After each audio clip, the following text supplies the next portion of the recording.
This is the Sony 20mm f1.8G lens. It costs $800 and I believe it is the best lens to use with the Sony ZV-E1 for YouTube content creation. Let me explain why. Starting with the wide-angle 20mm focal length and f1.8 aperture, this focal length is wide enough for vlogging, but not so wide that it creates a lot of distortion as with 16mm and below lenses. And if you use the ZV-E1's clear image zoom, which now supports autofocus, the 20mm focal length can be extended to 30mm for close-up shots. I think 20mm is the sweet spot for vlogging, and it works really well with the ZV-E1, even with active stabilization, which I'm currently using.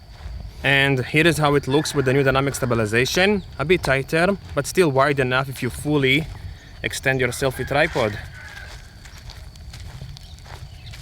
Actually, this is kinda hard. And if you want to use the new framing stabilizer on the ZV-E1, woof, the 20mm will also work well with it. Of course, it won't be 20mm anymore. I'd say this is around 35mm, but I can still get pretty close to the camera. I would say now I'm around 80-90 centimeters away.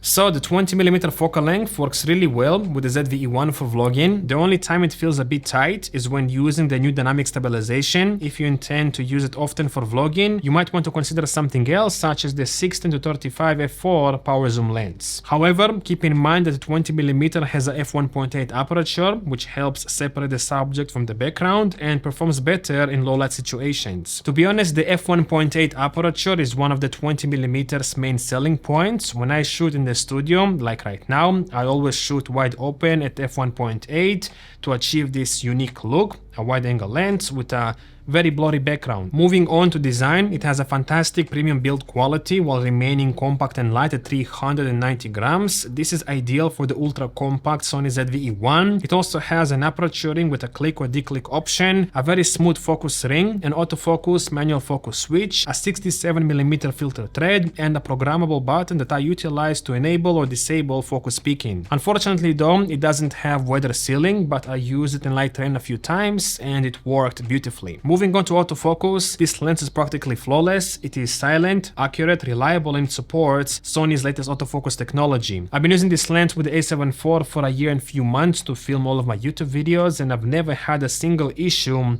when it comes to autofocus. It's pretty much flawless. And I'm sure with the ZV-E1 it's going to be even better because it has more advanced autofocus features. The only downside is that it suffers from minor focus bleeding, but thankfully the ZV-E1 has bleeding compensation, which completely eliminates this issue. It does crop a little, but only by about 5-10%. Essentially, it will increase the focal length from 20mm to about 22-23mm. In my opinion, it's not a big deal. It's still wide enough for YouTube or vlogging. The minimum focus distance on this lens is 19 centimeters, which is ideal for YouTube vlogging or product b-roll shots, because sometimes when filming yourself or shooting a product review, you want to get close to the camera for whatever reason, and with this lens you can because of the short minimum focus distance. However, keep in mind that when shooting close-ups with this lens at f1.8, the image becomes a bit soft. If you want razor sharp close-up shots with this lens, I would recommend stopping down to f2.8 or f4. When I shoot close-up shots with this lens, I usually stop down to about f5.6 or f8 because I want everything to be as sharp as possible.